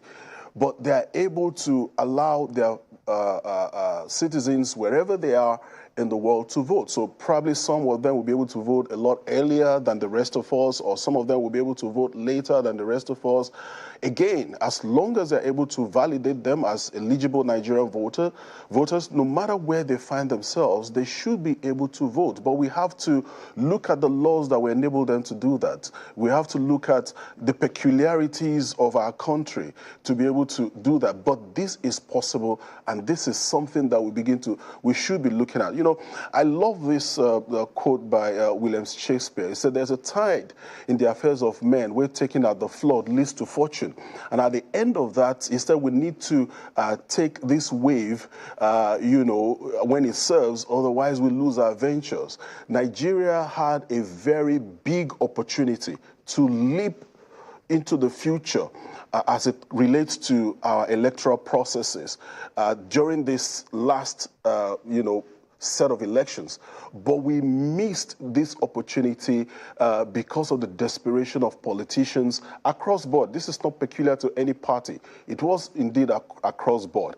And now I believe we're years backwards from where we were before this election cycle. We really need to look inwards, look into our electoral laws, look into how we intend to deploy technology in making sure we get our desire. And for me, for the next, 4 years or thereabout, we need to really sit down and look at things critically and decide whether we really want to deploy technology or we just want to dance around things in fear and trepidation of the worst case scenario, or we want to be bold enough to take those bold steps forward and say, we want to implement technology and we have to implement technology to make these things work. And guess what? By 2027, technology will be a lot more advanced than where we are now, and I will be very surprised if things will be easier to do manually for us rather than doing them technologically. And so we need to start planning and preparing, looking into our laws, looking into our political will to make this happen, because this is very key. It's not just about the available technology or the appropriate technology, but we also need to speak to the political will of those in charge, whether or not they are actually ready to make a change using technology. Indeed, political will is key. But let me take you now and let's talk about the money a bit. And this is not just the money, in terms of the monetary system, but also in terms of the cash that people have at hand. In terms of how poverty is also a key issue when we talk about technology. In places that are rural and in places where, poverty is rife, the fact that people will be able to get access or key into the kind of technology that should, move them forward is also an issue. Take, for instance, the issue of phones. People talk about how in rural communities, people might not even be able to have the right devices to be able to participate in banking transactions, etc. How do you think that this can be helped or this can be corrected so that people who are even in communities considered very rural or even where poverty is an issue, a very big issue, can also be carried along, even as the entire country is trying to move in this cashless transaction world? In this regard, we're looking at innovations. If you go to Kenya, M-Pesa is all over the place in Kenya, and you can do your digital transactions on your mobile phone. It doesn't have to be a smartphone. Any phone, for that matter, can do a financial transaction from anywhere in Kenya. So if we look deeply into our own peculiarities and we liberalize the fintech space a little bit more, I'm sure there will be a lot of innovation that can make that happen. But again, we need to understand the purpose and the drive for this from the point of CBN. The whole idea is not to actually digitize. Well, the process will help in digitizing financial transaction. But I think the major thing that CBN wanted to achieve, going by what they said, was to reduce the amount of cash in circulation. So for those people who are unbanked, for those people who do not have access to technologies right now, they should be able to have access to cash to be able to solve whatever issues they have in their location, while those in the city centers and those in the urban areas can now rely heavily on digital transaction for their financial transactions. So for me, I think it's all about innovation. It's also about the goals of the central bank. What do they really want to achieve? How do they intend to bring all the unbanked into the banking system and ensure that they are able to mop up excess liquidity that they've had, outside the banking system back into the system, and ensure that they're able to control the economy and able to have a handle on how the monetary policy and all that pans out eventually. So talking about how people in the rural area, the poor, people with lack of access to technology can be involved, it's all about innovation. And I'm sure we're not bereft of ideas in the fintech space in Nigeria. This is a fertile ground for ideas and innovations. And if the government liberalizes the space a little bit more for fintech, for the fintech innovators, I'm sure a lot of solutions will come that will make M-Pesa of Kenya a child's play. Well, I do know that a number of banks have been coming up with with some solutions. I mean, we've seen how banks now have POS points in different places, even in places like Abuja that you think, oh, it's a city and, it should have sufficient number of banks. If you go to, the outskirts of the main city, very rarely would you see banks, or at least even, certain kinds of banks.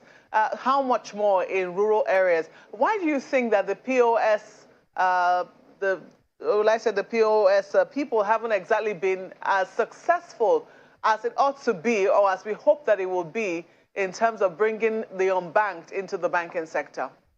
No, I think to a large extent they have helped the system a little bit, and they've increased the financial inclusion net and brought in some people into that service. But again, I was telling someone not too long ago that Nigerians who are 10 years and below today, by the time they're 18, they may never know what the four walls of a banking hall will look like, because by then financial transactions will be fully digital and it will be carried out on mobile devices. Now, if we look into what the POS guys have done, they've made sure that the trips to the banks has reduced considerably. Of course, it will come at a cost to the customers, but it's something that has helped the system, and that has really brought in a lot of people into this, because now you can send money, receive money using the POS and all of that. So to a large extent, I think the POS has really helped in bringing people into, the financial inclusion space. But then, again, we can innovate around that and improve on that to ensure that the results and the kind of experience we're having is improved and a lot better than what it is. But for me, I think the POS has really helped in bringing people within the banking space. About the government liberalizing the fintech space or world a little further, what specifically would you want to see? Well, number one, let's give more incentives to investors who want to invest in the infrastructure that will enable or power the fintech space. Also encourage innovation. We have tremendous talent base in Nigeria that can really turn things around. If we are doing what we have right now, we are able to achieve the kind of result we're achieving with what we have right now. Imagine what it would look like if there are more incentives, given to the fintech innovators to do a lot more, especially now that we are going into e-Naira, we are going into all forms of e-transactions and all of that. They should listen to the the pulse of the people that play within the field and ask what more can the government do to liberalize the space and ensure that innovation is stimulated within the space. So for me, I think enabling investors to come in to invest in the area of infrastructure, encourage more innovation within the fintech developers or the fintech space, those will really help in creating better results for us as we have right now. I'm talking about the traditional banking, because this CBN's policy, the cashless policy, showed a lot of banks out how the capacity was really low. They kept on saying, some of them, that the policy took them unawares, and so it was hellish for lots of customers. What do you think is the missing link to ensure that the banking sector is a lot safer and people can have a lot more confidence in the banks? I think somewhere along the line, politics came into the implementation of this policy, and that made it difficult for the players to run with it smoothly. And so in implementing something like this, you need to take into consideration timing. You need to also take into consideration the value chain, those who are involved and how they are, communicated with, the line of communication between them, and how they're carried along in implementing the process. I think all of that, was not properly done in implementing this. I mean, it's shocking to hear banks say they were caught unawares. If banks are caught unawares, then who was really in the know of what is being implemented? Because how do you implement this without the banks?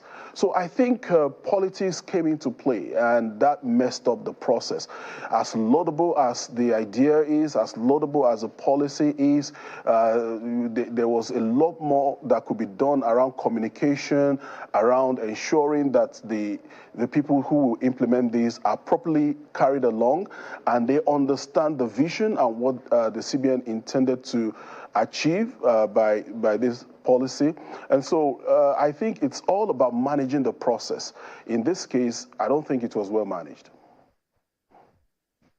I hear lots of people say that even though, yes, we do have a lot of talent in this country, but we get to see a lot of migration out of the country for greener pastures, as they say. Talk about our academic institutions now. Are we even doing enough or near enough to ensure we have the base, the platform to produce a lot more of talents, such as yours that can compete globally? And what are we not doing right?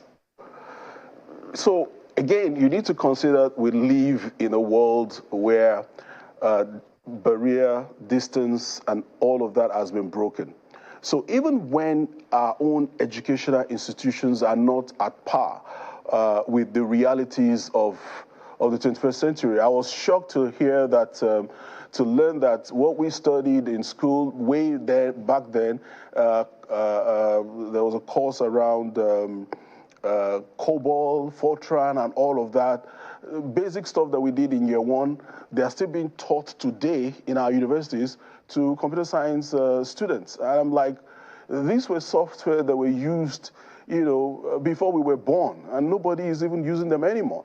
But, students don't go to our universities to go and learn how to code. They actually learn all of this from the Ivy League colleges online. They go online and get to, so as bad as the educational systems has become, luckily, we have something called the internet that has opened up the space for anyone from anywhere, to learn the skills for now and be able to implement. And that speaks to why we have a large pool of talent in Nigeria. I have a 19-year-old son that was just employed recently by an American firm to work for them. And the pay, I told him, I said, before I could earn this amount of money, it took me almost 19 years of hard labor. But here you are, still in school, you're earning more than your father. What made that happen? The internet. All right, he learned everything. He's doing theater arts in the university, but he's learning how to code and do all sort of, front end, back end, online. So it wasn't dependent on what the school was teaching him. It was dependent on the power of the internet and the information he could access.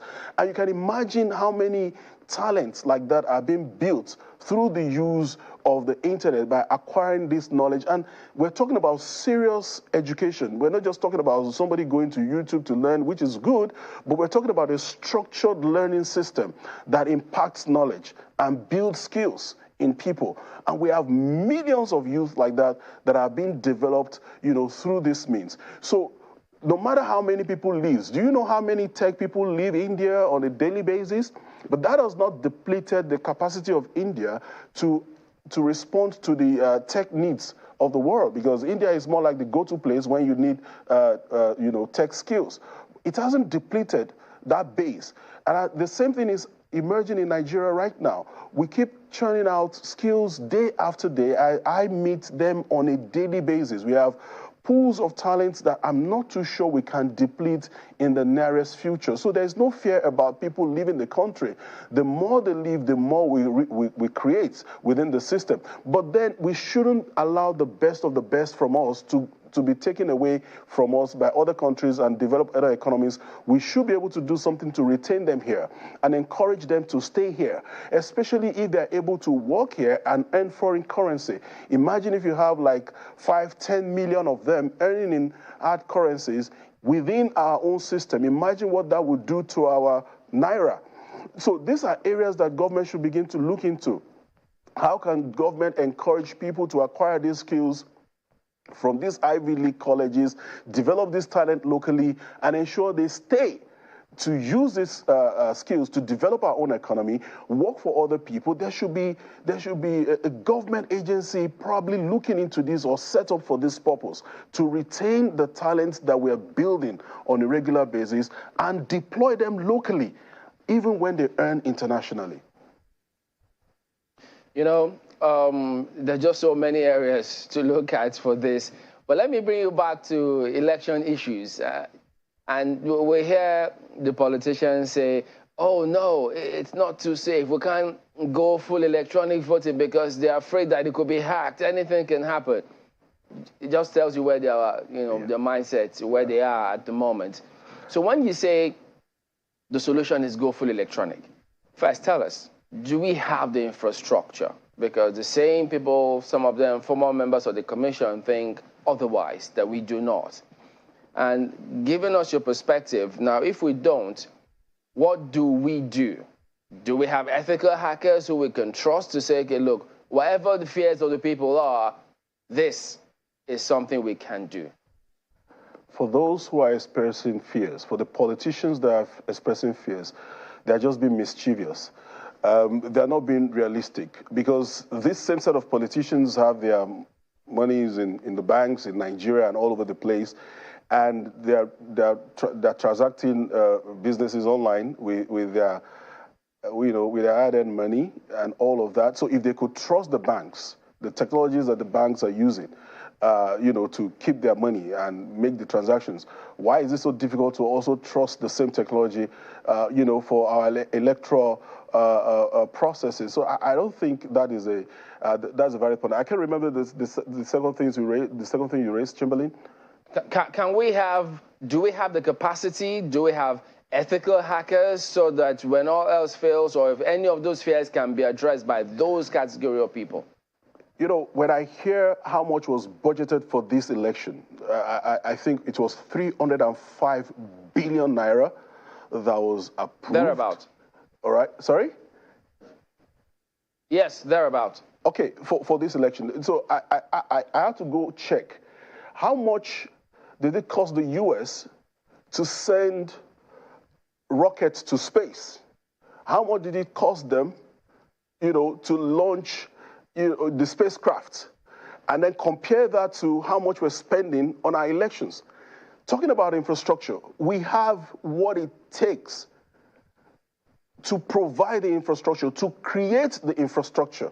I mean, if we deploy, look, for whatever it's worth, half of this money if we dedicate it to the entire process of electronic voting, from A to Z, from alpha to the end, I mean, we will still have something to return to the CBN at the end of the day.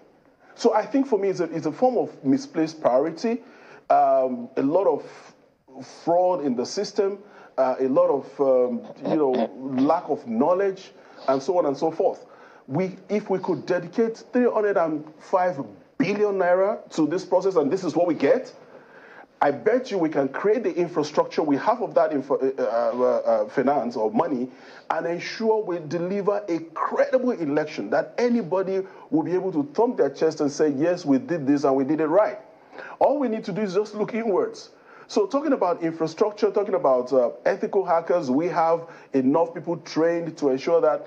I happen to be an information security expert myself, and I've been doing this for quite a while. And we mingle. We have, places we meet. We know what goes on within the system. Some of the best ethical hackers you can get in the world are residing here in Nigeria. Some of the best. Now, let's not even go into the field of those who are using this skill for, fraudulent things that the country can look into and see how they can, refocus that energy into something more productive. So when it comes to ethical hacking, the skills, how to protect our infrastructure, how to create a structure that works, how to create the infrastructure that works, we have the money, we have the skills, but we lack the political will to make it happen. And until that is in place, I'm not too sure we'll get anywhere with this. Oh, I mean, we can go on with this conversation. It's a very interesting one because it touches at the very heart of two issues that have been affecting Nigerians the past 3 months. INEC actually had to ask for an extra 50 billion naira, so eventually it was 355 billion naira for this election. But, thinking about the cost of electronic, I was, doing some research about how much just one EVM would cost as an electronic voting machine. And, some will quote as much as even $5,000. And I'm thinking if we're going to have one for each polling unit, the cost I came up to was, I think, almost 600 billion naira. I need to do that again. So that's almost, except we'll not have it for each polling unit. You're buying it, the prices you're getting is for those who are buying it off the shelf. Okay. For an election process, you have to do, original equipment manufacturing deal. Wouldn't that be even more expensive? Because you have to fit our own peculiarity. Don't forget power issues. Maybe it has to have extra power. Look, packs. What exactly is inside an EVM? What exactly do you have in there? I looked at the beavers. It's just an Android tablet. So we can manufacture in Nigeria? Absolutely. Look at the beavers. It's just an Android tablet, for crying out loud. But do we have the technical know-how to manufacture in Nigeria? We do. Absolutely, we do. What we need to look, we have plants in Nigeria manufacturing or creating, or somebody will say assembling laptops, but we also have those who can actually, there is nothing you want to manufacture that you have to do it, for every component within the system that you have to create yourself. I mean, even the US putting a plane together, they get from China, from everywhere to make sure they come up with an aircraft. So if we're building an EVM, we won't be buying it at $5,000 for one. We can create that, drive down the cost of manufacturing. For a moment, I was actually daydreaming and just imagining going to the, to the polling units and you vote and you get home and you see the results for every. Do you have to go to the polling unit? Oh, I mean, I'm using polling unit as at least maybe the best for people. You can vote from home. Yeah. I don't know about the integrity of that, but the point is, you go to vote. And just like you see in Kahoot, you see the results in just a few seconds. Yeah. But, lots of points raised. And I also wanted to, I don't know if it's some sort of proposal, to have the tech community come up with a proposal. I mean, tell the government that we are able to undertake this. I don't know if it's something... You'll be shocked at how many papers have been sent to the government on this election. Are you privy to some of them? Absolutely. And what kind of response did you get? Lukewarmness. I mean, indifference, really. They're not just interested in this. And that begs the question, okay, what exactly are we trying to achieve? They're not interested. We have to let you go right now because of time, but clearly this is an ongoing conversation, and it's quite interesting the insights you have given. But we'd like to thank you so much for your time on the program this morning. I'm guessing we'll have you soon. We've been speaking with Mr. David Dada, the co-founder and president of DT Coop.ng. Coop, by the way, is a cooperative. Yeah. You have some very interesting packages. He's an ICT consultant, smart contract developer, and also an information security professional. Thank you once again for your time. Thank you for having me. Well, let's take your mails. That's the beauty of technology, right? You can send in your mails and we'll get them in real time. And we can actually talk to, you can talk to us. Yeah. Okay, so you want to go first with this one? Okay, so let's start with Adeshodun Akindele. And he or she says, I learned yesterday that 80% of eggs produced in the farms between February and now were not sold because of inaccessibility to cash by consumers. Wow. I mean, that's something we also need to, look into. Just how much have we lost? Let's verify all of this and see what we can do, really, because it's sad to see reports like this. This mail is from Fajabi Olusegun saying a full-fledged electronic armored voting system, like the armored you put there, which comprises of armored protecting polling units is what Nigeria needs. It is inhumane to suggest that people should use body armor to protect their votes. Before we achieve this, Nigeria needs a unique electronic bona fide citizens identification systems, of which the NIN, National Identity Systems, can be developed into. In Nigeria, we have great minds and brilliant heads with the right technology skills. Beautiful there. Well, this is from Ikenam Bellu. He says, what about CCTV on polling units? What about backup in form of a private citizen independent electoral body? What about state assembly enacting laws that uniquely meet safety and procedure standards that is peculiar to the polity using the regulator's guidelines? Okay. Well, I know a number of states can take that up as well. This one is from Joseph Oludari. He says, the introduction of BVAS is now accompanied by two major challenges, voter suppression and ballot destruction. A quick way out of this while approaching the next election is to invest massively in our security personnel in terms of number and equipment. We need to have minimum of 5 armed security personnel comprising the police, civil defense, and the army in each of the 176,974 polling units. The success recorded while addressing our internal security will always be put to test during elections. As a matter of necessity, if curbing the two major aforementioned challenges to BVAS deployment is important to us, we must double the size of the police and civil defense, if not more. It's important to establish deterrence to the orchestrators of electoral violence. A few more tweets right there. And we still take them. Yeah. I believe we can take them from here. This is from Ikenna Mbelu, and he says, what about backup in form of a private citizen independent electoral body? What about state assembly enacting laws that uniquely meet safety and procedure standards that is peculiar to their polling unit using the regulator's guidelines? So that's the mail that I was just taking. I think the way you're trying to take is Law Alpha Cross about the BVAS being a game changer, and those who made it via the system should be grateful to INEC and for that wonderful introduction, in particular the Abia State governor-elect. So that's the tweet from Law Alpha Cross. A couple of more. Do we have time to take Henry Awonwu? Yeah, go ahead. All right, Henry Awonwu, here's your mail or your tweet. AI and technology cannot cure inclinations to subverting due process, nor depravity of minds and inordinate desires. Solution is demand-driven, result-oriented, mass education that eliminates parochialism and insisting on doing things rightly from the first step. Well, there you go. A look at all of the messages sent in. Guys. Yes, indeed. Many thanks to all of you for sending in your messages. We do appreciate that. We'll see you tomorrow. I'm Chamberlain, so have a good day. Indeed. Thank you for watching. I'm Malkwe Ogun Yusuf. Goodbye. I'm Kayode Okikulu. I'm Bukola Koka. Thank you for watching.